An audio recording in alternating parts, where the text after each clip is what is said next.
नमस्कार मित्रांनो, आपल्या सगळ्यांचं हार्दिक स्वागत आहे आपल्या आवडत्या कार्यक्रमात ज्याचं नाव आहे हॅलो डॉक्टर। मी डॉक्टर निखिल हरेंद्र शास्त्री आपल्या सगळ्यांचं हार्दिक स्वागत करतो। मित्रांनो, आपल्याला माहितीच आहे की हॅलो डॉक्टर हा एक प्रायोजित कार्यक्रम आहे। कार्यक्रमाची सुरुवात करूया एका संस्कृत सुभाषिताने। सुभाषित असा आहे, नास्ति विद्या समम चक्षु, नास्ति विद्या समम चक्षु, नास्ति सत्य समम तपः, नास्ति सत्य समम तपः, नास्ति राग समम दुःखम, नास्ति राग समम दुःखम, नास्ति त्याग समम सुखम, नास्ति त्याग समम दुःखम सुखम। म्हणजे याचा अर्थ की विद्येसारखे डोळे नाही, कोणतेही असे डोळे नाहीत विद्येसारखे आहेत, ज्याच्यात शिक्षणाचे जे डोळे असतात, विद्येचे जे डोळे आहेत त्याच्यासारखे। नंतर सत्यासारखं कुठलं तप नाही, आणि आसक्ती म्हणा, राग म्हणा त्याच्यासारखं दुःख नाही, आणि त्याग म्हणा त्याच्यासारखं कुठलं सुख नाही। बरोबर मित्रांनो, की आपल्याला विद्येचे डोळे हवे आहेत, त्यासाठी भरपूर आपल्याला अभ्यास करायला पाहिजे। आणि अभ्यास करायचा म्हटला की आपले जे शिक्षक आहेत, आपल्या घरचे जे आहेत, गुरुजन आहेत, नेहमी सांगतात की ताट बसायचं, पाठ ताट असली पाहिजे। तर जाणकार मित्रांनी आजचा आपला विषय ओळखलाच असेल। आजचा आपण विषय पाहूया। आजचा विषय आहे ऑपरेशन टाळण्यासाठी आयुर्वेद, कमरेच्या मणक्याचे आजार। ऑपरेशन टाळण्यासाठी आयुर्वेद, कमरेच्या मणक्याचे आजार। आणि या विषयावर मार्गदर्शन करायला आपल्याला ज्येष्ठ आणि श्रेष्ठ आयुर्वेदाचार्य वैद्य समीर गोविंद जमदग्नी सर आज आपल्या सोबत आहेत। नमस्कार सर, आपलं स्वागत आहे कार्यक्रमात। नमस्कार मित्रांनो, सरांचा तुमच्याशी परिचय करून देतो। वैद्य समीर गोविंद जमदग्नी, आपण ज्येष्ठ आयुर्वेदाचार्य आहात, आयुर्विद्येत पारंगत आहात। गेल्या 40 वर्षापासून पुणे, मुंबई, कोल्हापूर येथे प्रमुख यशस्वी चिकित्सक म्हणून आपण कार्यरत आहात, आपली सेवा देत आहात। सर श्री विश्ववती आयुर्वेदीय रुग्णालय कोल्हापूर येथे प्रमुख चिकित्सक म्हणून आपली सेवा देतात। Sir Nargis Dutt memorial cancer रुग्णालय बार्शी येथे देखील प्रमुख चिकित्सक म्हणून आपली सेवा देतात। आपण कॅन्सर, हृदयरोग, क्रिटिकल इलनेस, वंध्यत्व, गतिमंदत्व, मतिमंदत्व, विविध प्रकारचे सिंड्रोम्स व इतर आजारांच्या उपचारामध्ये सरांनी विशेष प्रावीण्य मिळवलेले आहे। आणि त्याचे उपचारात नुसतं स्वतः उपचार नाही करत, तर सर विद्यार्थ्यांना मार्गदर्शन देखील करतात विनामूल्य। जे विद्यार्थी आहेत आयुर्वेद शाखेचे त्यांना विनामूल्य मार्गदर्शन देखील करतात। आणि मराठी व हिंदी चित्रपटसृष्टीतील कलाकार मंडळी म्हणा किंवा साहित्य, क्रीडा, राजकीय व सामाजिक क्षेत्रातील अनेक नामवंत व्यक्ती सरांकडून आयुर्वेदिक उपचार घेत आहेत। मित्रांनो, वैद्य समीर जमदग्नी या सरांच्या दवाखान्यामध्ये सरांच्या मार्गदर्शनाखाली आणि सल्ल्याने सर्व आजारांचे निदान व उपचार करण्यासाठी, तसेच वेळेचा अपव्यय वाचवण्यासाठी तज्ञ वैद्यांची, तज्ञ डॉक्टरांची टीम असते, संघ असतो। त्याच्यामुळे आपण जरूर या सुविधांचा आपण लाभ घेऊ शकता। आणि मगाशी सांगितल्याप्रमाणे श्री विश्वामृत आयुर्वेद अध्ययन या उपक्रमाद्वारे सर विनामूल्य गुरुकुल पद्धतीने जे आपले आयुर्वेदिक डॉक्टर आहेत, विद्यार्थी आहेत, त्यांना मार्गदर्शन करत असतात। देशातले नाही तर विदेशातील डॉक्टरांना देखील, विदेशी जे आयुर्वेद शिकणारे विद्यार्थी आहेत, डॉक्टर आहेत, त्यांना देखील सर विनामूल्य आयुर्वेदीय चिकित्सा कशी करावी, त्याच्यावर उपचार कसे करावे, त्यासाठी जो डिजिटल मीडिया आहे म्हणा, यूट्यूब म्हणा, फेसबुक म्हणा, त्याद्वारे गुरुवचन या चॅनलद्वारे विनामूल्य सर मार्गदर्शन करतात। तर असे तज्ञ आणि ज्येष्ठ आयुर्वेदाचार्य आज आपल्यासोबत आहेत। तर शुभस्य शीघ्रम कार्यक्रमाचा श्रीगणेश करूया। सर पुन्हा एकदा स्वागत करतो। आणि आज कमरेविषयी आपण जाणून घेणार आहोत तुमच्याकडून। तर पहिले सांगा की आयुर्वेद शास्त्रात कमरेच्या जे हाडांची रचना आहे त्याचा दृष्टिकोन कसा आहे, कसा विचार केला गेला आहे त्यासाठी? हां, खूप सुंदर प्रश्न विचारला तुम्ही। कसं होतं की कमरेच्या हाडाच्या संबंधाने विकार बघितले आणि त्याची ट्रीटमेंट आयुर्वेदिक जर बघितली गेली आणि आधुनिक शास्त्राची बघितली गेली, इतर पॅथींची जर बघितली गेली, तर लोक बऱ्याच वेळेला असं होतं की ऑपरेशन्स करून मोकळे होतात आणि नंतर मग जर काही त्रास राहिला तर तो लवकर दुरुस्त होत नाही। कारण एखाद्या गोष्टीचा अभाव जर झाला, लॅमिनेक्टॉमी वगैरे सारखं ऑपरेशन झालं आणि तो रचना तिथनं गेली की मग वैद्य किंवा इतर कोणताही माणूस त्याच्या आश्रयाने पुन्हा ट्रीटमेंट करू शकत नाही। ज्या गोष्टीचा अभाव आहे त्याचा पुन्हा भाव होत नाही आणि त्या आणता येत नाही। 3 वर्षाच्या आतलं मूल आहे तर त्याच्या शरीरात नवीन रिजनरेशन टिश्यूचं चांगलं करता येतं, लिव्हरच्या आजारामध्ये ते करता येतं, पण या ठिकाणी हे प्रत्येक वेळेला शक्य होत नाही। त्यामुळे माझं सगळ्या लोकांना अशी एक विनंती आहे की तुमच्या घरी कुणाला थोडासा जरी सिरियस आजार झाला ना, तर त्याने एक आधुनिक शास्त्राचा डॉक्टर, एक होमिओपॅथिक डॉक्टर आणि एक वैद्य याचा सल्ला घ्यायला पाहिजे। आता होतं असं की कमरेची हाडं असं म्हटल्यानंतर पाठीच्या मणक्याची जी रचना आहे ना त्याच्यामध्ये मानेची हाडं जी आहेत मणक्यांची ती आहेत, थोरॅसिक व्हर्टिब्री ज्याला आपण म्हणतो ती आहेत म्हणजे पाठीच्या बाजूची, आणि कमरेतली आहेत लंबर व्हर्टिब्री ज्याला आपण म्हणतो ते. तर माकड हाड जे मागं 2 डिंपल्स दिसतात ना, लहानपणी आपल्याला आजी वगैरे म्हणायची की ब्रह्मदेव बोटाने असं ढकलतो म्हणून तिथं त्या 2 डिंपल्स येतात, जा जन्माला असं. तर हे जे प्रकरण आहे ना ते सॅक्रल बोन आहे आपलं, आणि त्याच्यावरती 5 मणके जे आहेत ते आपल्या कमरेच्या मणक्यातले असतात. मग इनॉमिनेट बोन किंवा आपलं जघनास्थी वगैरे ज्याला आपण म्हणतो, प्युबिक बोन वगैरे, आणि खाली फिमर किंवा उर्वस्थी ज्याला म्हटलेलं आहे, अशी ती रचना एकत्रित असते. प्रश्न असा आहे की हाडाशी संबंधित आजार म्हटला ना की आधुनिक शास्त्राचे लोक ऑर्थोपेडिक डॉक्टरकडे जातात किंवा सर्जनकडे जातात. हृदयाचं दुखणं असेल तर हृदयाच्या डॉक्टरकडे जातात. वृक्काचं असेल तर किडनीचे डॉक्टर वेगळे असतात. असं रिडक्शन करून खूप चांगल्या पद्धतीने त्यांनी शास्त्राची वाढ केलेली आहे आधुनिक शास्त्राने. परंतु 3.5 हाताच्या देहात हे सगळे अवयव आहेत हे कुठेतरी लक्षात ठेवायला लागतं. त्यामुळे वैद्याला असं करता येत नाही. आयुर्वेदात सुद्धा आता MD वगैरे वेगवेगळ्या पद्धतीचे डॉक्टर्स आणि तसं संशोधन वगैरे सुरू आहे, सगळं आहे.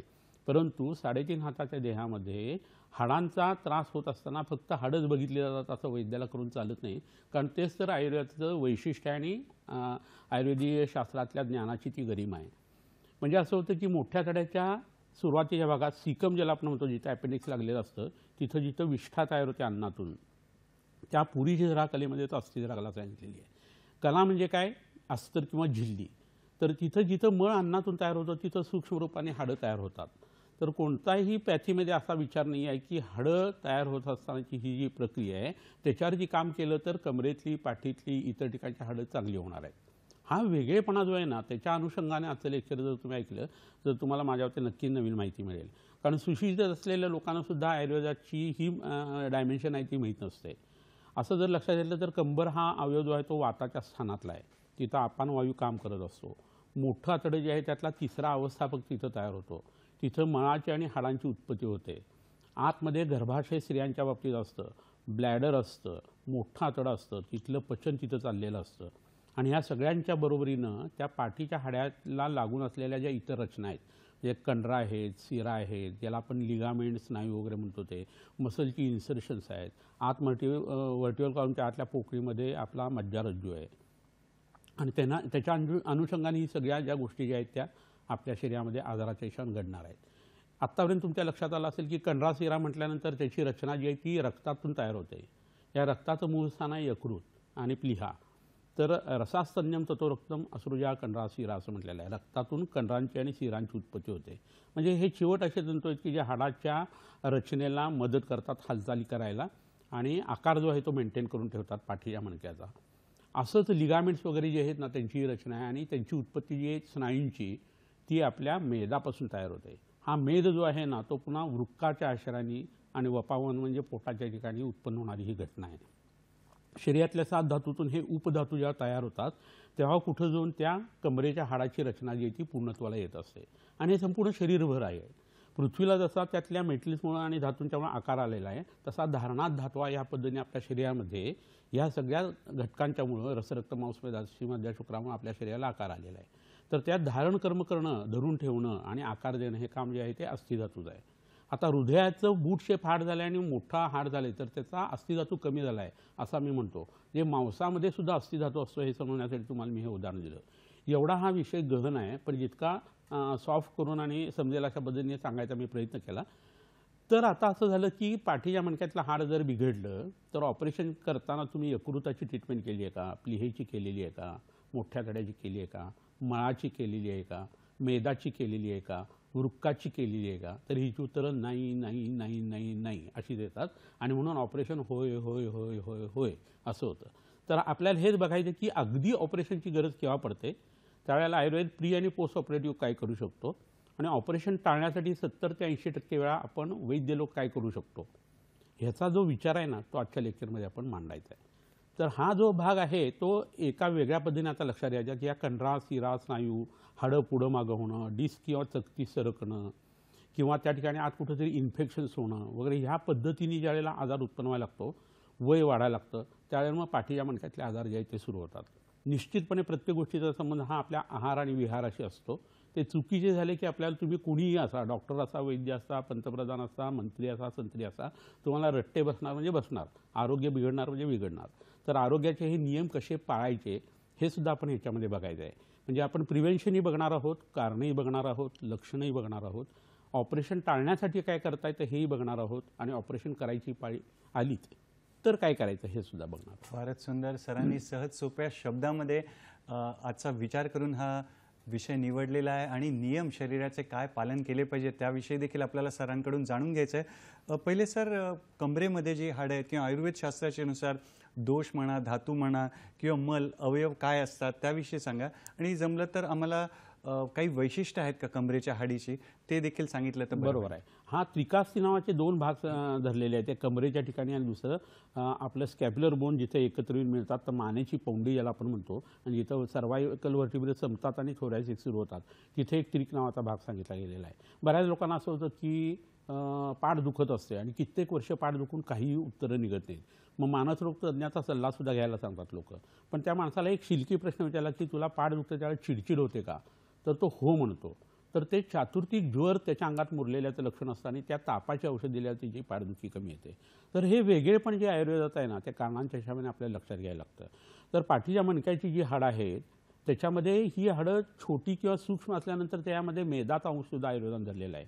रक्त जे आहे ते बिघडलं तर वेदना उत्पन्न होतात. वात जो आहे तो धातुक्षयाने किंवा शरीरात अनेक गोष्टी ज्या आहेत त्या वात वाढवणाऱ्या अशा सेवन केल्या गेल्या कारणाने सुद्धा वात वाढतो. आणि मार्गावरोध म्हणजे स्रोतसांचा अवरोध किंवा पोकळ्यातला अवरोध जर झाला तर त्याच्यामुळे सुद्धा वात प्रकोप होता असं म्हटलं जातं. तर पाठीच्या मणक्यात मी मगाशी म्हटलं तसं अपान वायू आहे. अस्थिचं हे मूलस्थान जे आहे ते पुरीजरा तिथं आहे, आणि त्याच्याबरोबर हाडं तयार होणारी जी कलासुद्धा आहे तीसुद्धा तिथं आहे. आणि गर्भाशयासारखे वेगवेगळे अवयव लक्षात घेत असताना कंबरेतलं हे प्रकरण कटी जे आहे ना ते मर्म म्हणून सुद्धा सांगितलेलं आहे. म्हणजे त्याला जर धक्का लागला तर माणूस मरू शकतो, इतकं महत्त्वाचा तो व्हायटल ऑर्गन आहे. तर हा सगळा भाग लक्षात घेऊन आता आपण कारणांचा विचार जो आहे ना तो करायला पाहिजे. कोणताही आजार शरीरात उत्पन्न व्हायचा असेल तर अग्निमांद्य हे व्हायला लागतं. अग्निमांद्य होताना आपण खाणं पिणं चुकीचं करतो. अजीर्ण झालेलं आहे पोटात आणि तरी जेवणं. अध्यशन म्हणजे आत्ता जेवलं आणि मित्र आल्या म्हणून पुन्हा काहीतरी खाणं.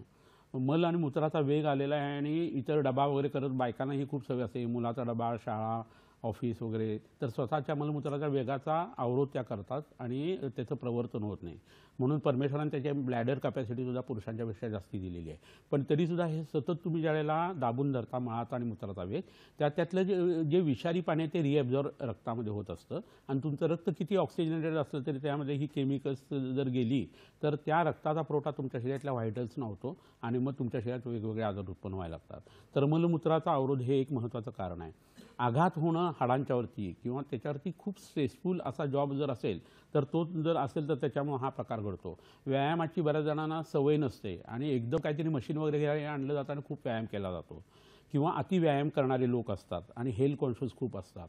रांगणं किंवा बसणं, ओणवं बसणं, पालथं बसणं, हे जे प्रकार असतात वेगवेगळ्या पद्धतीचे ऑक्युपेशन्स जे असतात ना त्याच्यामध्ये ऑक्युपेशनल हॅझार्ड्स हे खूप वेळा येत असतात. त्याचा परिणाम म्हणून सुद्धा तुमच्या शरीरामध्ये कमरेच्या हाडावरती अनड्यू लोड येतं. आता मी असा ताट बसलेला आहे तर माझ्या पाठीच्या मणक्यावरती 90 पौंडाचं वजन आहे. मी थोडं जरी एवढं टिल झालं तर ते 250 पौंड होतं. मग तरुण मंडळी म्हणते ह्याला काय अर्थ आहे, तर तरुणपणात काहीच अर्थ नसतो त्याला. परंतु जेव्हा तुम्ही म्हातारे व्हायला लागतं आणि 35च्या पुढे तुमचं वय झालं लागतं तेव्हा तुमचं शरीर पडायला लागतं आणि तुमच्या शरीरातल्या स्टेम सेल जे आहेत ना त्या रिजनरेट करू शकत नाही इतर पेशी. तर आईच्या अंगारचं दूध आपण किती व्यवस्थित पिलेलं आहे ह्याच्यानुसार आपण केव्हा म्हातारे व्हायचं हे ठरत असतं. आणि युजली 35 नंतर ही प्रक्रिया सुरू होत असते. असं जर असेल ना तर हे म्हातारपणाच्या लक्षणाच्या वेळेस जरासा वाकडं तिकडं काय ते झालं, खुर्चीत बसले, हाडं मोडली किंवा आई गवणून एकदम कळ आली, खोकला वगैरे सुरू झाला तरी पाठ दुखते वगैरे असं हे व्हायला लागतं. शिंकताना सुद्धा पाठीमध्ये त्रास व्हायला लागतो आणि मग त्यातून उत्पन्न होणारी लक्षणं आहे ती कमरेची किंवा पाठीच्या आजाराची उत्पन्न व्हायला लागतात. तर असा कारणांचा विचार जो आहे तो सुद्धा आपल्याला अजून करायचा आहे. तर आणखी काही लक्षणंही आणि कारणंही आपण बघूया. धन्यवाद सर. सहज सोप्या भाषेमध्ये तुम्ही आम्हाला समजून सांगत आहात की काय केलं पाहिजे, काय नाही केलं पाहिजे. आणि सर नेहमीच आयुर्वेद शास्त्राच्या महासागरातून आपल्यासाठी मोती शोधून आणतात. तर वेळ झाली एका छोट्याशा विश्रांतीची. त्यानंतर आपण पाहणार आहोत आरोग्यवर्धक मोती म्हणजेच सरांनी आणलेल्या टिप्स.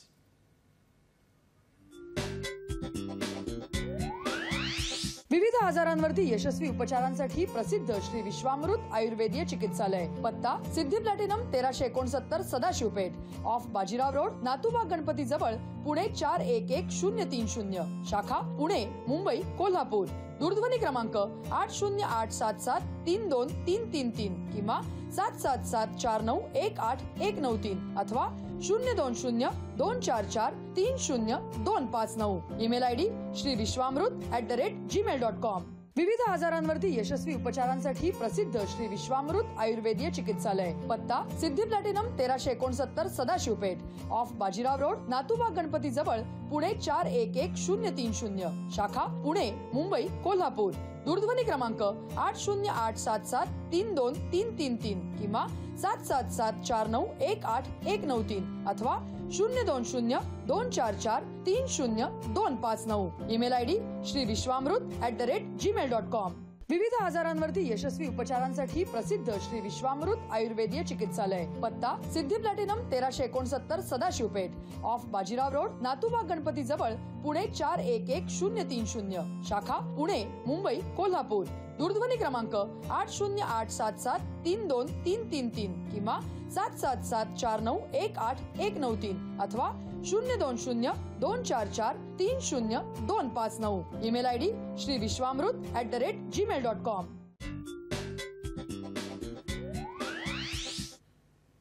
विश्रांतीनंतर पुन्हा एकदा आपलं स्वागत आहे आणि आजच्या हॅलो डॉक्टर कार्यक्रमामध्ये आपण चर्चा करतोय विना ऑपरेशन कसं आयुर्वेद पद्धतीने कमरेचे जे मणक्याचे आजार आहेत त्याच्या उपचाराविषयी आपण चर्चा करतोय आणि ज्येष्ठ आणि श्रेष्ठ आयुर्वेदाचार्य वैद्य समीर गोविंद जमदग्नी सर आपल्यासोबत आहेत आणि जसं नेहमीप्रमाणे सरांनी आपल्यासाठी आपलं आरोग्य चांगलं राहावं यासाठी काही आरोग्यवर्धक मोती म्हणजे काही टिप्स आणलेल्या आहेत त्या आपण टिप्स पाहूया.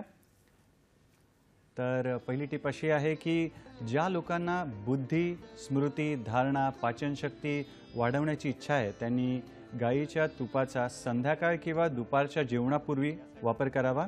यासह आठवड्यातून 2 ते 3 वेळा गाईच्या दुधाचे ताक थोड्या मात्रेत सेवन करावे म्हणजे तुपातून इतर दोष उत्पन्न होत नाहीत.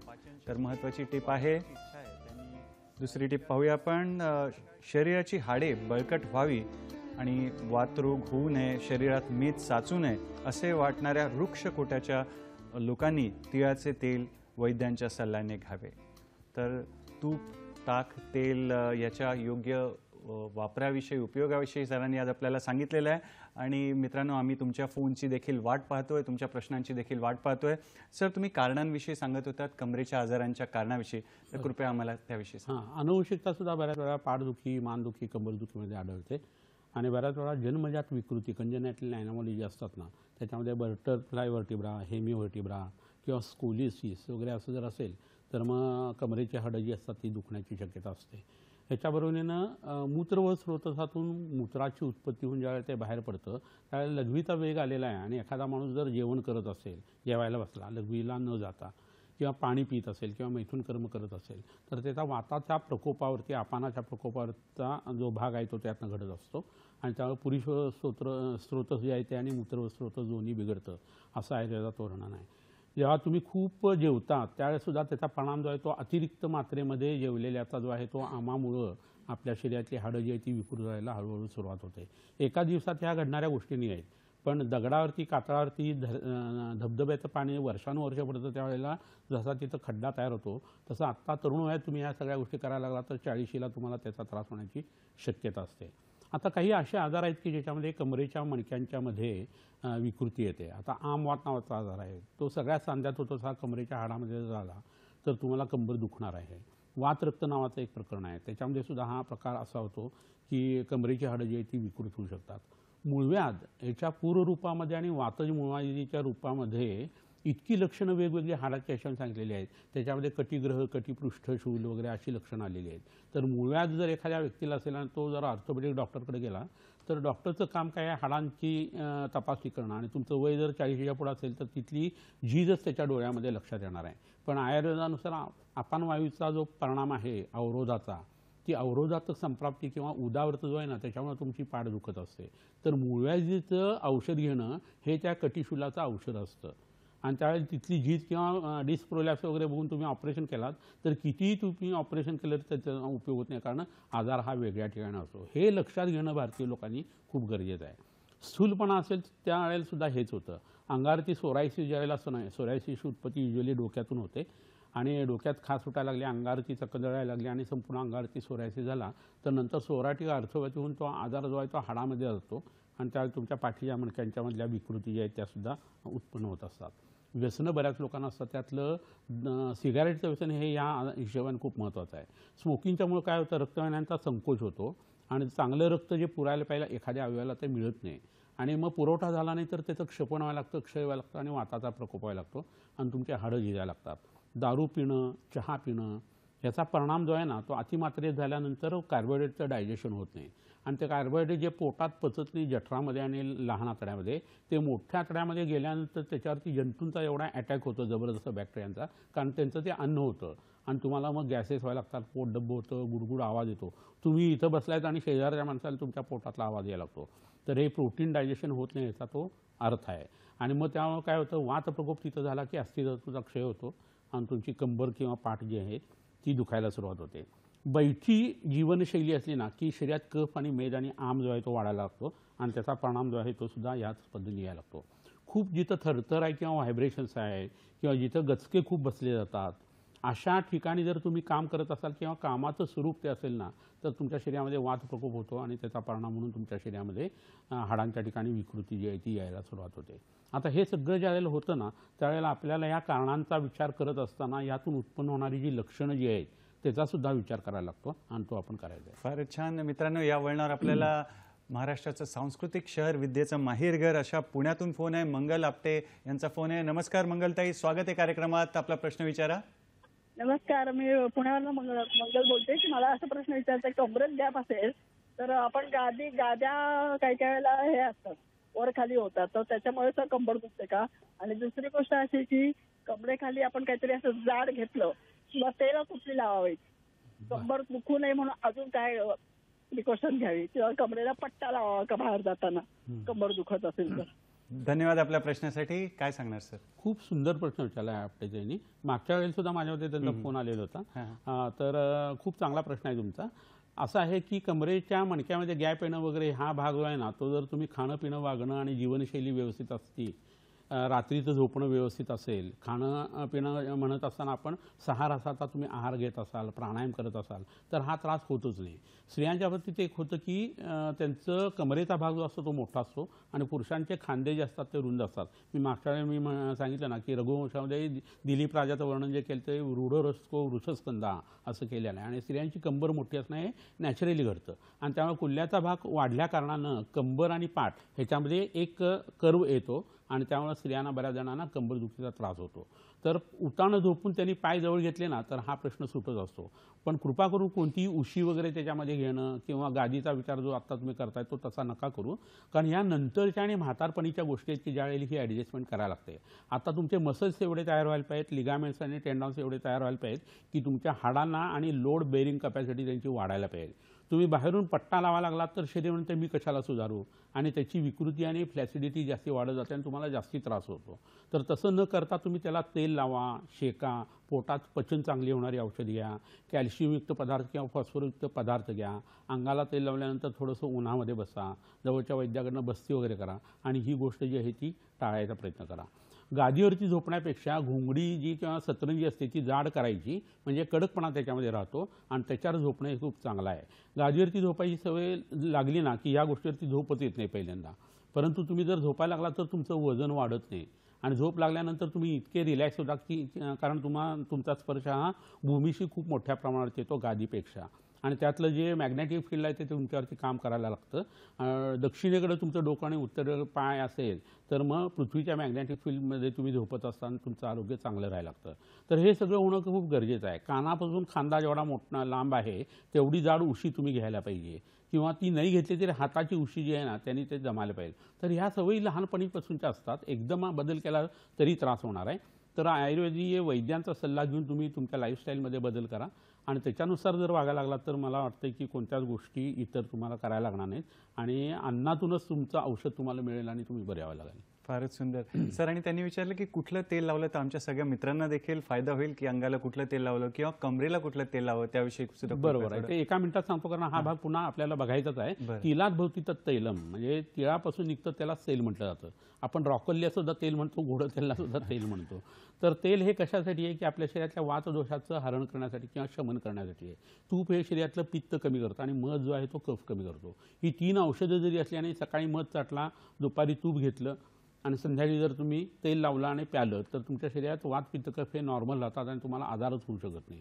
तर तेल अंगाला लावणं एवढंच पोटात घेणं सुद्धा वाताच्या आजारासाठी महत्त्वाचं असतं आणि ते ताकाबरोबर किंवा गरम पाण्याबरोबर सेवन केलं तर त्याचा उपयोग होतो.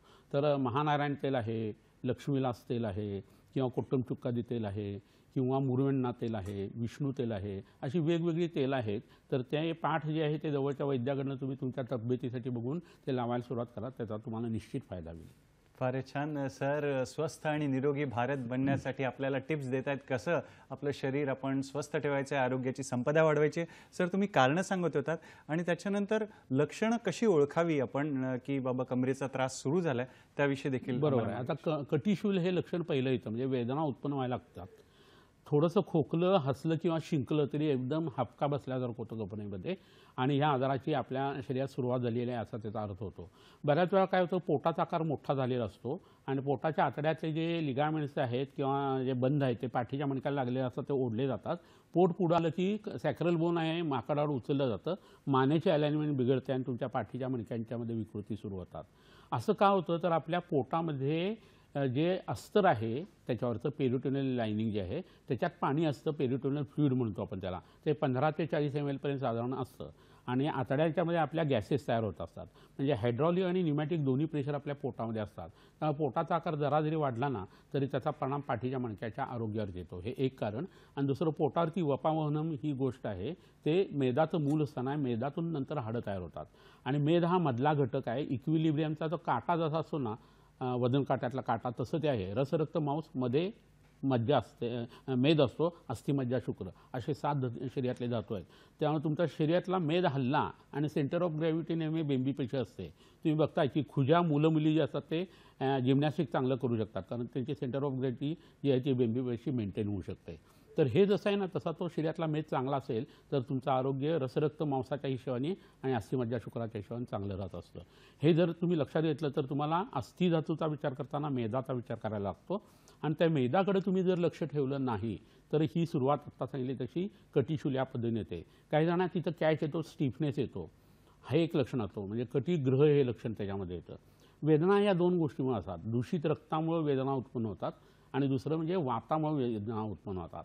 वातसुद्धा लुकडा झालेला माणूस सुकत चाललेला, ह्याच्यामध्ये धातुक्षयजन्य वात प्रकोप असतो आणि काही स्थूल लोक असतात त्यांच्या शरीरात फक्त मेदच वाढतो, कफच वाढतो, आमच वाढतो आणि सगळ्या शरीरातल्या पोकळ्यात झाकून टाकतो आणि त्याच्यामुळे मार्गावरजन्य वात प्रकोप होतो आणि तुमच्या शरीरातली हाडंही बिघडायला लागतात, इतर धातूही बिघडायला लागतात. तर ही 2 प्रधान लक्षणं येतात. बऱ्याच वेळा सुषुप्ती किंवा प्रसुप्ती हे लक्षण येतं, स्पर्श तिथं समजत नाही, मुंग्या येतात त्या ठिकाणी, एका बाजूचा उंचवटा असतो, दुसऱ्या बाजूला फ्लॅट असतो पाठीचा भाग, तिथं उष्णता एके ठिकाणी जाणवते, दुसरी ठिकाणी थंडपणा जाणवतो, पायामध्ये मुंग्या यायला लागतात. सायाटिक पेन जे आहे ते वरून खालीपर्यंत येतं त्यावेळी त्याला तुनी असं म्हणतात आणि खालून वरती जातं त्यावेळी त्याला प्रतुनी असं म्हणतात. फक्त तुमचा पॉपिटेल फोसा आहे तिथं दुखतं, टाच तुमची आहे ती दुखायला लागते. बऱ्याच वेळा ही तक्रार इतकी वाढते की त्याच्यामध्ये मलमूत्रावरचं जे कंट्रोल आहे आपलं ते निघून जातं आणि त्याच्याबरोबरीनं बऱ्याच वेळा असं होतं की मसलला जाणारा जो मज्जातंतूचा सप्लाय तो बिघडतो आणि तुमचे मसल जे आहे ते डिमॉलिश व्हायला लागतात डायमेन्शनली आणि नंतर पाय सुटतो असं व्हायला लागतं. तुमची चालण्याची ढब जी आहे ती हळूहळू बदलायला लागते आणि मग तरुण मंडळी किंवा लहान मुलं तुमच्याकडे पण हसायला लागतात, हा असा का चालतो म्हणून. पण हे हळूहळू होत गेलेलं प्रकरण आपल्या लक्षात सुद्धा येत नाही आणि त्यामुळे आपल्याला अंगाला तेल लावणं, शेकणं वगैरे या गोष्टी करायच्या हे विसरून जातो आपण. आणि म्हणून आयुर्वेद दिनचर्या, ऋतुचर्या सांगून कसं वागा हे आधी सांगून ठेवत असतो. तर कधी एकदम आपण म्हातारे झालो, रिंकल्स आले आपल्या शरीरावरती, गुडघे दुखायला लागले, पायाचे हाडं जी आहे ती अशी वाकडी झाली, पाय ओवाळून पडायला लागले, आपली चाल बदलली, आपला खांदावरती आला आहे, आपली कंबर जी आहे ती बाजूला गेलेली आहे, हे नंतर लक्षात यायला लागतं आणि तोपर्यंत खूप बऱ्याच वेळा लेट झालेला असतो. आणि असं झालं की ही जी लक्षणं येतात ना त्याच्यामध्ये मग बाकीच्या काही गोष्टी असतात, त्याच्यामध्ये अंग दुखत असल्याकारणाने, पाय दुखत असल्याने तो माणूस बसायला लागतो. बसल्यामुळे एकतर त्याचं वजन तरी वाढायला लागतं आणि भूक कमी असेल तर वजन त्याचं कमीसुद्धा व्हायला लागतं. तर हे होत असताना तुमच्या शरीरातला आळस जो आहे तोही वाढायला लागतो, मन जे आहे ते नाराज व्हायला लागतं, तुमचं सोशल कॉन्टॅक्ट जे आहे ते कमी व्हायला लागतात आणि मग तुम्ही जास्तीच आजाराने घेरायला लागता. कारण घरी नुसतं बसला आणि विचार जर आजाराचा करत बसलात किंवा टी व्ही बघत बसलात आणि तुम्ही जेवत राहिलात ना, तर तुमचे न्यूरॉनसुद्धा नवीन तयार होणे हे कमी व्हायला लागतं आणि 4-5 वर्षात तुम्ही इतर लोकांच्यापेक्षा म्हातारे वाटायला लागता. तर हे एक छोटं दुखणं असतं, पण ते ह्याचं रिफ्लेक्शन जे आहे ना ते 60नंतर खूप जबरदस्त येतं आणि मग आपल्याला असं वाटायला लागतं की आपण म्हातारे झालो. 250 वर्ष जगण्या इतपत आपल्या शरीरामध्ये ब्रह्मदेवाने सगळ्या गोष्टी देऊन ठेवलेल्या आहेत.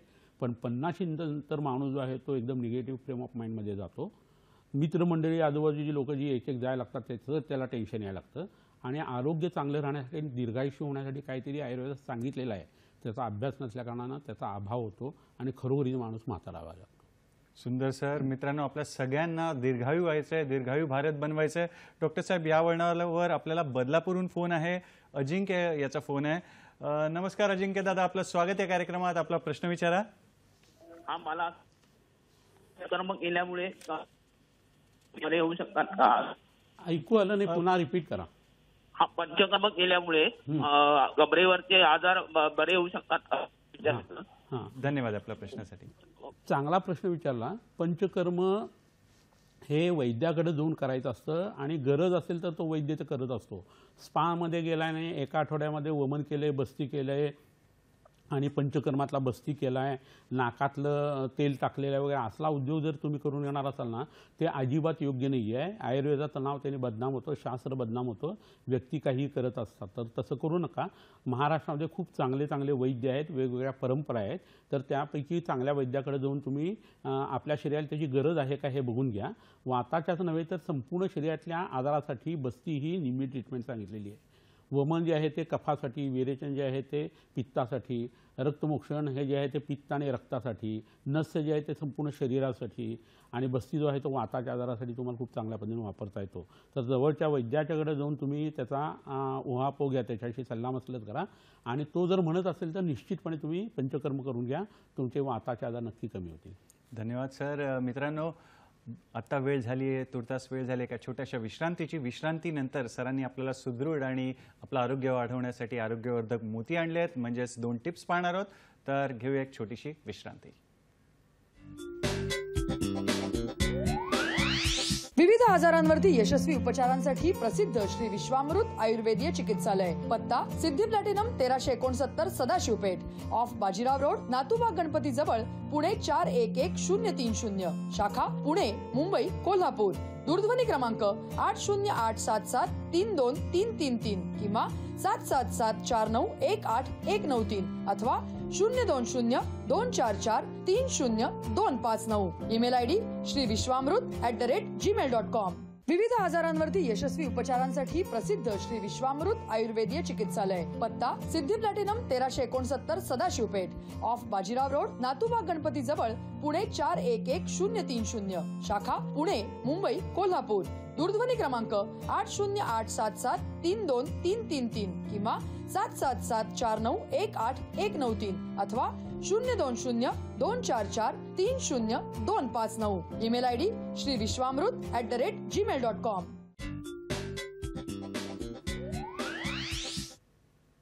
विश्रांतीनंतर पुन्हा एकदा आपलं स्वागत आहे आपल्या आवडत्या कार्यक्रमात, ज्याचं नाव आहे हॅलो डॉक्टर. आणि विना ऑपरेशन आयुर्वेदिक उपचाराने आपण कंबरदुखीचे किंवा कमरेचे आजार कसे आपण बरे करू शकतो किंवा ऑपरेशन कसे टाळू शकतो याविषयी आज चर्चा सुरू आहे. ज्येष्ठ आणि श्रेष्ठ वैद्य समीर गोविंद जमदग्नी सर आपल्यासोबत आहेत आणि त्यांनी आपल्यासाठी खास टिप्स आणलेले आहेत. तर पाहूया तिसरी टिप काय आहे. तिसरी टिप आहे, तुपाचा वापर अंतर्बाह्य करणाऱ्या व्यक्तीला भूक वाढणे, कोठा शुद्ध होणे, शरीरातील घटक नवीन तयार होणे, शरीराचे बळ, तेज आणि इंद्रियांचे दृढत्व वाढणे आणि म्हातारपण लवकर न येणे इतके फायदे होतात. तर लवकर फोटो काढून घ्या किंवा ऑडिओ रेकॉर्ड करू शकता. चौथी टिप आहे, नाकामध्ये दररोज अणुतेल 4-4 थेंब टाकल्यास डोकेदुखी, गलरोग, चेहऱ्यावर वांग उठणे, केसाचे विकार, नेत्रविकार, मान, खांदे आणि हातदुखी, पडसे, सर्दी आणि अपस्मार अशा प्रकारच्या आजारांना अटकाव होतो. तर तूप आणि तेलाचा उपयोग निरोगी राहण्यासाठी कसा करावा याविषयी आता आज आपल्याला सरांनी मार्गदर्शन केलेलं आहे. सर, कमरेचं ऑपरेशन कधी करायलाच लागतं त्याविषयी कृपया आम्हाला मार्गदर्शन हां, करा. आता कसं होतं, बऱ्याच वेळेला डॉक्टरांच्याकडे गेल्यानंतर डिकॉम्प्रेशन करायला लागेल, ऑपरेशन करायला लागेल असं म्हटलं जातं. फ्युजन सर्जरी बऱ्याच वेळेला जी असते ती करायला लागते असं होतं, किंवा स्टॅबिलायझेशन जे आहे ते करायला लागतं असं डॉक्टर सांगतात. किंवा बऱ्याच वेळेला असं होतं की डिस्कची रिप्लेसमेंट करा किंवा रिपेअर करा असं सांगतात ते, किंवा ऑस्टिओटॉमी जी आहे ती करा असं बऱ्याच वेळा सांगितलं जातं. तर वेगवेगळी त्याची कारणं असतात म्हणून ते तसं सांगत असतात. तर ज्या वेळेला तुमच्या तीव्र वेदना आहेत पाठीच्या मणक्यात, कमरेमध्ये, आणि कोणत्याही औषधाचा जराही उपयोग होत नाही आहे, तुमचा आजार जो आहे तो दिवसेंदिवस कोणतीही पॅथीचं औषध घेतलं तरी वाढत जातो आहे, ज्या वेळेला तुमच्या शरीरामध्ये न्यूरोमस्क्युलर प्रॉब्लेम यायला लागतात, जे मुंग्या खूप जबरदस्त आहेत, पाय जो आहे तो लोळा पडायला लागलेला आहे, पायाचं मसल वेस्टिंग जे आहे ते व्हायला लागलेलं आहे, किंवा तो जखडायला लागलेला आहे, तो उचलला जातो आहे आपोआप, असं जर व्हायला लागलं, किंवा तुमच्या शरीरामध्ये पाठीच्या मणक्यामध्ये हिमॅन्जिओमासारखा आजार आहे, किंवा ट्युमर्स वेगवेगळ्या पद्धतीचे आहेत, किंवा पॉट्स फाईन्ससारखा आजार आहे, किंवा ताप सतत जिरून त्याच्यामध्ये ऑस्टिओआर्थरायटिक चेंजेस जे आहेत ते खूप मोठ्या प्रमाणात यायला लागलेले आहेत, किंवा कोणतंही कॉर्ड कॉम्प्रेशन होणारं प्रकरण जे आहे ना, ते लिगामेंट आतलं जे आहे ना ते जर सुजायला लागलं आणि त्याची हायपरट्रॉफी झाली तर पाठीच्या मणक्यामध्ये मज्जारज्जूवरती दाब यायला लागतो. तर मग त्याचं ऑपरेशन करण्याची बऱ्याच वेळा पाळी येत असते. किंवा बऱ्याच वेळा असं होतं की मोठा आजार अपघात वगैरे होतो आणि तिथं फ्रॅक्चर्स वगैरे होतात, किंवा डिस्कचं हर्निएशन एवढं मोठं होतं की ते कोणत्याही गोष्टीने इतर आतमध्ये घालता येत नाही किंवा दुरुस्त करता येत नाही असं होतं. जन्मजात ज्या विकृती असतात ना त्याच्यामध्ये हेमी व्हर्टिब्राय किंवा बटरफ्लाय व्हर्टिब्राय आहे, आणि त्याचा परिणाम जो आहे तो कॉर्ड कॉम्प्रेशनवरती येतो आहे. कॅनॉल स्टेनोसिस जे आहे ते खूप मोठ्या प्रमाणावरती आहे. असं जर व्हायला लागलं ना तर बऱ्याचदा ऑपरेशनची गरज पडते. पण ऑपरेशनची गरज पडल्यानंतर लगेच एकदम ऑपरेशन करण्याच्या आधी तुम्ही थंडीच्या दिवसात ऑपरेशन प्लॅन करा. त्यावेळेला निसर्ग आपल्याला ताकद देत असतो. तुम्ही पोटातली घाण पचवण्यासाठी थोडं पहिल्यांदा लंघन करून घ्या. नंतर पोटामध्ये स्नेह म्हणजे तुपाचं पिणं, तूप पिणं हा भाग करायचा, अंगाला तेल लावायचं आणि शेकायचं. वात हा वृक्ष असल्याकारणानं त्याला शेकणं आणि तेल लावण्याने गुण चांगला येतो. थंड उन्हाचा वात असल्याकारणाने हे त्रास कमी व्हायला लागतात. वाताचं शमन झालं की अस्थिधातूचं वर्धन होतं आणि वेअर टेल जे आहे ते दुरुस्त व्हायला लागतं आणि ऑस्टिओआर्थरायटिस जो आहे तो कमी यायला लागतो. ऑस्टिओपोरोसिस कमी यायला लागतं. मोठ्या तड्यावरती काम करणारी औषधं तुम्ही घ्या. हे होत असताना 6 रसाचा आहार तुम्ही घ्या. ब्रह्मचर्याचं पालन करा. रात्री लवकर झोपा. तुमच्या पॉश्चर जे आहे त्या सुधारा. जिथं तुम्ही काम करताय तिथं रोटेटिंग चेअर घ्या, फिक्स चेअर घेऊ नका. फूट रेस्ट त्याला असू दे. एखादी गोष्ट घ्यायची असेल तर पूर्ण वळून ती गोष्ट तुम्ही हातात घ्या. ट्विस्ट होणं हा प्रकार शक्य तितका टाळा. कोणती वस्तू खाली पडलेली आहे तर गुडघ्यात वाकून खाली बसून ती उचला. ओणवं करून जर तुम्ही हे करायला लागलं तर त्याचा त्रास होऊ शकतो. हे सगळं जर तुम्ही केलं आणि त्याच्याबरोबर तुम्ही त्रिफळा गुग्गुळ, अमृता गुग्गुळ, कैशोर गुग्गुळसारखे गुग्गुळ कल्प घेतले, ओलं खोबरं तुम्ही खाल्लं तर तुम्हाला रक्त देण्याची गरज पडत नाही. पहिली 3 औषध सांगितले त्यांना त्याच्यावर तुम्हाला अँटीबायोटिकची फारशी गरज पडत नाही. आणि ह्याच्याबरोबरीने जर तुम्ही अंगाला तेल वगैरे लावत असाल तर तुमची जखम जी आहे ती नंतर पटकन भरून येते. तिथं स्कार कमीत कमी राहतो. हाडं चांगल्या पद्धतीने भरून येतात. हीच ट्रीटमेंट पहिल्यांदा जशी केली तशी तुमचं ऑपरेशन झाल्यानंतर सुद्धा तुम्ही करू शकता. पण हे सगळं होण्याच्या आधी तिथल्या ज्या रचना मी पहिल्यांदा ज्या सांगितल्या पहिल्या भागामध्ये या लेक्चरच्या, त्याच्यासाठी तुमच्या शरीरामध्ये मी आता सांगितलं तसं पाचन, स्नेहन, स्वेदन करायचं. कमरेमध्ये खालच्या भागात कुठेही आजार झाला तर ऊर्ध्वशुद्धी करायची असते. लघु होमन तुम्ही घ्यायचं जवळच्या वैद्याकडनं आणि नंतर बस्ती वापरायची. तिक्तक्षीर बस्ती केले तर तुमच्या शरीरामध्ये यकृत चांगलं व्हायला लागतं, प्लीहा चांगली व्हायला लागते, मोठा थडं काम चांगलं करायला लागतं, अस्थिधरा काळा चांगली होते, पुरुष किंवा मळ चांगल्या पद्धतीने बाहेर पडायला लागतो, वाताचं अनुलोमन होतं आणि सगळीकडची हाडं जी आहेत ती बळकट होतात. कमरेच्या हिशोबाने आपण बोलतोय पण सगळीकडची हाडं त्यांनी बळकट व्हायला लागतात. ह्याच्यावरून कॅल्शियमयुक्त पदार्थ जे आहेत त्याचं प्रवाळ पंचामृत म्हणून औषध सांगितलेलं आहे ते तुम्ही पोटामध्ये घ्यायचं. कुक्कुटांड त्वक भस्म म्हणजे कोंबड्याच्या अंड्याचा त्वचेचं जे भस्म आहे ते जर केलं तर त्या गर्भाचा तो आवरणाचा भाग आहे जो कॅल्शियमयुक्त आणि पोरस आहे तो तुमच्या पोटात गेल्यानंतर पटापट कॅल्शियम तुमच्या शरीरातला वाढायला लागतं. रक्तवर्धक औषधं तुम्ही पोटात घ्या. अश्वगंधेसारखी वनस्पती आणि गुग्गुळ कल्प सांगितले ते तुम्ही घ्यायला लागा. असं जर केलं ना तर मग तुमच्या शरीरामध्ये कमरेची हाडं ही बळकट होणे सुरू होतं. याबरोबर तुम्ही सर्वांगासन करू शकता, शंखमुद्रा करू शकता, महावेदबंध जो आहे तो बांधू शकता. हे जर करायला लागला तर तुमची स्टॅबिलिटी जी आहे ती चांगली यायला सुरुवात होत असते. आणि ह्याच्याबरोबर तुमचं शरीर म्हातारं होऊ नये म्हणून तुम्ही सकाळी उठल्यानंतर च्यवनप्राशसारखं औषध घेऊ शकता. रात्री झोपताना वाजीकरणाचं औषध घेऊ शकता आणि तुमच्या शरीरातले सप्तधातू आहेत ते त्यातनं चांगले व्हायला लागतात. नाकामध्ये तुम्ही जर तूप सोडलं, औषधी तूप, त्याला आम्ही नस्य असं म्हणतो, तर नासा ही शिरसोद्वारम असं म्हटलेलं आहे. तर तुमच्या डोक्यामध्ये जो प्राणवायू आहे, प्राणवायू म्हणजे ऑक्सिजन नाही आहे, प्राण हा व्यान अपान प्राण समान वगैरेपैकी प्राण जो आहे तो संपूर्ण शरीरावरती काम करत असतो. आपलं डोकं हे आपलं मूळ आहे आणि बाकीच्या फांद्या आहेत असं जर असेल तर नाकात टाकलेल्या औषधाचा परिणाम हा संपूर्ण शरीरावरती येतो. शरीरातल्या वाताचं शमन व्हायला लागतं. एखाद दुसरी शिंक येऊन प्राणाचं काम जे आहे ते उत्तम पद्धतीने सुरू व्हायला सुरुवात होते. तर हा सगळा भाग जो आहे ना तो ऑपरेशनच्या आधी तुम्ही वापरून तरी बघा. आणि मग ज्या गोष्टीमुळे तुमच्या पाठीच्या मणक्यात दोष उत्पन्न झालेला आहे, तो स्थूलपणा, तो मूळव्याधीचा त्रास, तो सोरायसिसचा त्रास, तो डास ढेकून पिसवा त्यातून उत्पन्न झालेले चिकनगुनिया, ह्याची तुम्ही ट्रीटमेंट करा तर तुम्हाला होता होईल तर ऑपरेशनची गरज पडत नाही. ऑपरेशन केव्हा करावं हे सांगून झालं, ऑपरेशनच्या आधी आणि नंतर काय करावं हेही सांगून झालं, आणि आयुर्वेदाचा याबाबतीत टेक काय आहे तेही सांगून झालं. एवढं केल्यानंतर तरी आपण जवळच्या वैद्याकडे जाऊन हा सल्ला घेणं आणि कमरेच्या हाडाच्या दुखण्यातून बाहेर पडणं हे तुम्हाला नक्की शक्य आहे. फारच सुंदर सरांनी मार्गदर्शन केलं. छोट्या छोट्या गोष्टी आहेत पण आपण सर्वांनी त्याच्याकडे लक्ष द्यायचं आहे म्हणजे आपलं आयुष्य छान होणार, आरोग्य छान होणार. सर, सर्वात महत्त्वाचा टाळायचंच कसं ऑपरेशन किंवा काही उपाय आयुर्वेदाविषयी? सकाळी लवकर उठणं, रात्री लवकर झोपणं. मी मगाशी सांगितलं तसं सतरंजी किंवा घोंगड्यावरती झोपणं हे व्हायला पाहिजे. अंगाला तेल लावलं जायला पाहिजे. 6 रसाचा आहार असायला पाहिजे. सगळ्यात पहिल्यांदा जेवताना गोड खायला पाहिजे. सगळ्यात शेवटी कडू खायला पाहिजे. आपण जे आईस्क्रीम किंवा डेझर्ट वगैरे नंतर घेतो हे अतिशय चुकीचं आहे. पाणी माफक प्यायला पाहिजे. भूक लागली तर जेवायला पाहिजे, तहान लागली तर पाणी प्यायला पाहिजे. मधनं सारखं पाणी पिण्याची सवय असते ते योग्य नाही आहे. वरती पाणी भरलं आणि टाकीतून नळातून खालून बाहेर पडलं असं परिस्थिती नाही आहे. पाण्याचंही पचन व्हावं लागत असतं आणि आपल्या शरीरात 74% पाणी आणि ते जर तुम्ही वाढवत गेला तर तुम्हाला कफाचे त्रास आणि नंतर हळूहळू स्रोतरोधाचे त्रास होऊन हाडांचे त्राससुद्धा होऊ शकतात. झोपायचं कसं, व्यायाम कोणता करायचा, प्राणायाम कोणते करायचे हे सगळं लक्षात घेऊन त्या पद्धतीने दिनचर्या जर राखली ना तर तुम्हाला पाठीच्या मणक्याचे नव्हे कोणतेच आजार उत्पन्न होण्याची शक्यताही कमी आहे. फारच छान सर, आपल्याला सुंदर मार्गदर्शन करतायत. आजचा आपला जो कमरेचा आजार या विषयावर तुर्तास वेळ झाली. एका छोट्याशा विश्रांतीची पाहत राहा आपला आवडता कार्यक्रम हॅलो डॉक्टर, फक्त आणि फक्त सह्याद्री वाहिनीवर. प्रत्येक घरासाठी, घरातल्या प्रत्येकासाठी. विविध आजारांवरती यशस्वी उपचारांसाठी प्रसिद्ध श्री विश्वामृत आयुर्वेदीय चिकित्सालय. पत्ता Siddhi Platinum 1369 Sadashivpeth, off Bajirao road, Natubag Ganpati जवळ, पुणे 411030. शाखा पुणे, मुंबई, कोल्हापूर. दूरध्वनी क्रमांक 8087732333 किंवा 7774918193 अथवा 02024430259. ईमेल आयडी श्रीविश्वामृत@gmail.com. विविध आजारांवरती यशस्वी उपचारांसाठी प्रसिद्ध श्री विश्वामृत आयुर्वेदीय चिकित्सालय. पत्ता Siddhi Platinum 1369 Sadashivpeth, off Bajirao road, Natubag Ganpati जवळ, पुणे 411030. शाखा पुणे, मुंबई, कोल्हापूर. दूरध्वनी क्रमांक 8087732333 किंवा 7774918193 अथवा 02024430259. Email ID श्रीविश्वामृत@gmail.com.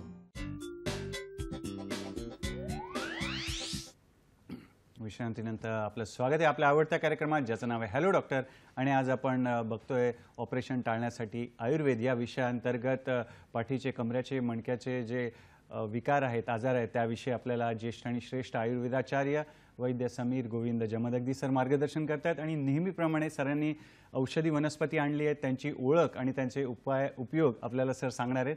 सर, कृपया आम्हाला वनस्पतींविषयी सांगा. पहिल्यांदा एक वेगळी गोष्ट दाखवतो. प्राणी पदार्थ जो आहे तो त्या म्हणजे जळवा. या बऱ्याच वेळा आपण दाखवलेले आहेत. जळवा आता दाखवण्याचं कारण म्हणजे पाठीच्या मणक्यात कुठेही दुखत असेल, सूज आलेली असेल तर ह्या जलौका जो आहे त्या ठिकाणी लावायच्या. ती जळू लावल्यानंतर तिथलं दूषित रक्त ती काढून घेते. 1 स्क्वेअर फूटपर्यंत तिचा परिणाम असतो आणि तो चांगला येतो. दूषित रक्त निघालं की तत्क्षणी त्या वेदना कमी येतात. त्या ठिकाणी नवीन रक्ताचा आविर्भाव होतो. हिच्या लाळ्यामध्ये हिरुडीन नावाचं औषध असतं, त्यामुळे रक्त गोठत नाही आणि तिथलं ब्लड सप्लाय वाढतो आणि पोटात दिलेली औषधंही चांगल्या पद्धतीने लागू पडायला लागतात. तर हे आठवड्यातून एकदा जर लावायला सुरुवात केली ना तर बऱ्याच लोकांचं ऑपरेशन ह्या एका फक्त गोष्टीमुळे टळू शकतं. तर असा हा एक पहिला भाग झाला. दुसरा जो भाग आहे तो ही वनस्पती किंवा शेंग तुम्ही बघितलेली असेल तर ही भाव्याची किंवा आरगवदाची शेंग आहे. आता वसंत ऋतू सुरू झाला ना की भाव्याला पांढरा पिवळा असा फुलोरा येतो. राजवृक्ष असं याचं नाव आहे. आणि भाव्याला ज्या वेळेला फुलं येतात त्याच्यानंतर साधारण 21 दिवस ते 30 दिवसामध्ये पाऊस हा पडतच असतो. तर ह्याची वाट पहा म्हणजे पावसाची वाट पाहिल्यासारखं होईल. आरगवत किंवा भाव्याचा मगज जो आहे ना त्याला कवठाचा वास येतो असा, आणि त्याचा गंध काढून किंवा त्याचा कोळ काढून जर तुम्ही पोटामध्ये घेतला चिंचेच्या कोळासारखा रोज 50 ml, तर तुमच्या शरीरातली सगळी फंगल इन्फेक्शन नष्ट होतात, कोठा साफ होतो. स्रवसनाचं हे गोष्ट आहे. आपल्या लहान आतड्यावरती आणि मोठ्या आतड्यावरती याचं काम उत्तम पद्धतीने होतं आणि वाताचे अनेक आजार ह्या एका वनस्पतीने कमी करता येतात.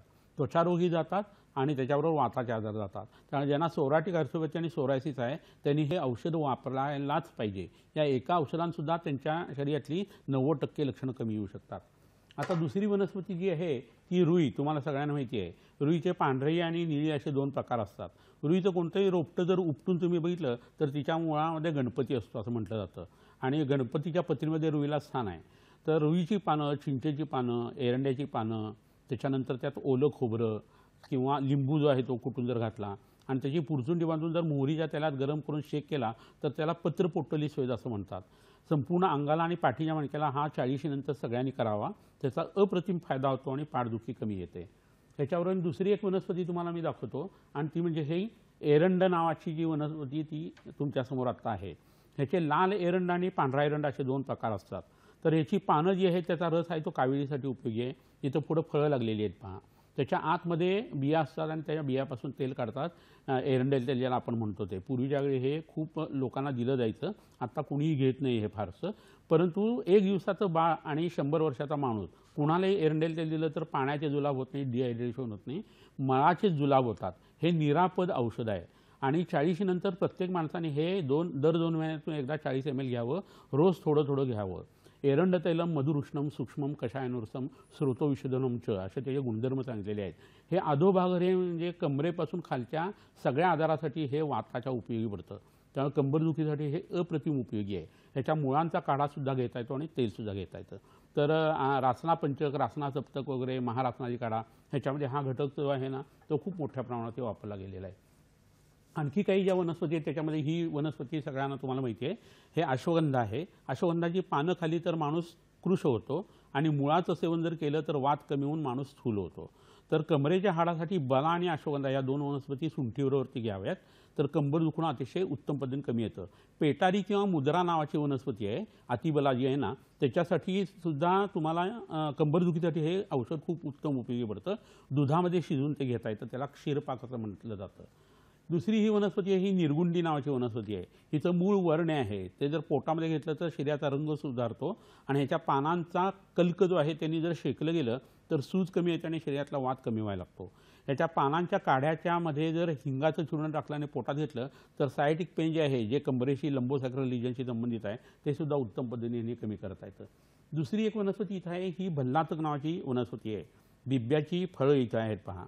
तर भल्लातक बिब्बा बऱ्याच जणांना उठतो त्यामुळे हे औषध वैद्याच्या सल्ल्याने वापरायला पाहिजे.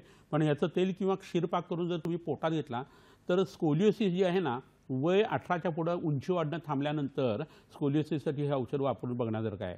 हाडं जी वाकडी झालेली आहेत, गुडघे जे वाकलेले आहेत त्याच्यासाठी हे अप्रतिम औषध उपयोगी पडतं. एकीकडे बिब्बा सकाळी वापरायचा आणि वात शमन करणारी इतर औषधं पोटात द्यायची आणि संध्याकाळच्या वेळेला तुपाबरोबरती तिन्ही संध्याला गुळगुळ द्यायचा. तर हाडं जी आहेत ना ती पहिला आकार धारण करायला लागतात. हे होत असताना काकीस्थानी वरती जळवा जर लावल्या तर शरीराला तो इम्पल्स जो आहे तो मेंदू सोडत असतो आणि त्यावेळेला नाकामध्ये औषधं टाकली तर ते काम आणखी चांगल्या पद्धतीने होतं. ह्याच्यावरून आणखीन एक वनस्पती दाखवणं खूप गरजेचं आहे आणि ती वनस्पती म्हणजे हा काळा बोळ. तर काळा बोळ कशापासून बनतो तर तो कोरफडीपासून बनवला जातो. कोरफडीचं वर्णन हे चरक संहितेमध्ये नाही आहे, नंतरच्या ग्रंथामध्ये हे आलेलं आहे. तर या काळ्या बोळामध्ये मिठासुंजन म्हणून एक वनस्पती आहे ती घालायची आणि त्याचा लेप जो आहे तो जर केला गेला कमरेसाठी तर कमरेच्या हाडातल्या वेदना कमी येतात. तिथला वाकलेपणा जो आहे तो कमी यायला लागतो. डिस्कचा जो प्रोलॅप्स आहे आणि एंड प्लेट स्क्लेरोसिस जे आहे ना त्याच्यासाठी जवांच्या वरती ह्याचा वापर जो आहे ना तो आपण उत्तम पद्धतीने करू शकतो.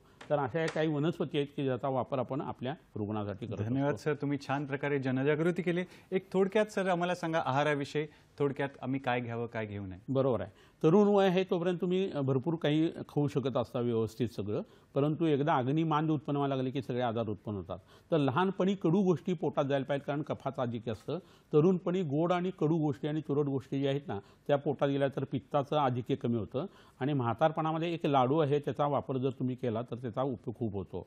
बाळणशेप आहे, बडीशेप आहे, गोडांबी आहे, खारीक आहे, वाळकं खोबरं आहे, अळीव आहे आणि ह्याच्याबरोबर गूळ आणि तूप घ्यायचं आहे. हे सगळं 40-40 ग्रॅम घ्यायचं. तूप आहे ते 150 ग्रॅम घ्यायचं आणि गूळ आहे तो 350 ग्रॅम घ्यायचा आणि त्या परतून कुटून बुकलून कसाही तुम्ही लाडू तयार करा. 20 ग्रॅमचा लाडू रोज सकाळी या. मधुमेह असला तरी खा आणि जेवणातलं जे गोड पदार्थ आहेत ते थोडे कमी करा.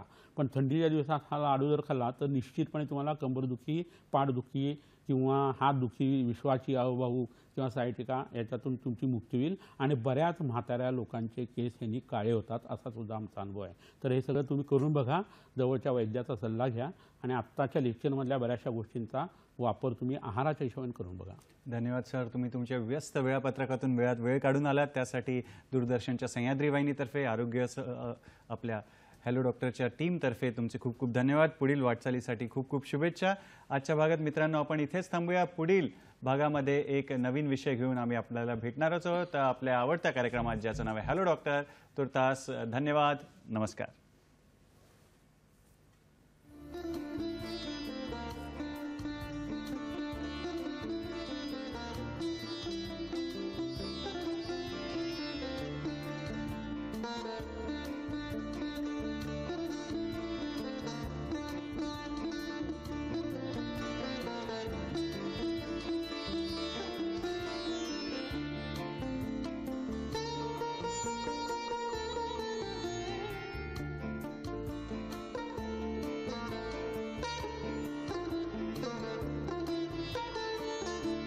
आजारांवरती यशस्वी उपचारांसाठी प्रसिद्ध श्री विश्वामृत आयुर्वेदीय चिकित्सालय. पत्ता Siddhi Platinum 1369 Sadashivpeth off Bajirao road, Natubag Ganpati जवळ, पुणे 411030. शाखा पुणे, मुंबई, कोल्हापूर. दूरध्वनी क्रमांक 8087732333 किंवा 7774918193 अथवा 02024430259. Email ID श्रीविश्वामृत@gmail.com.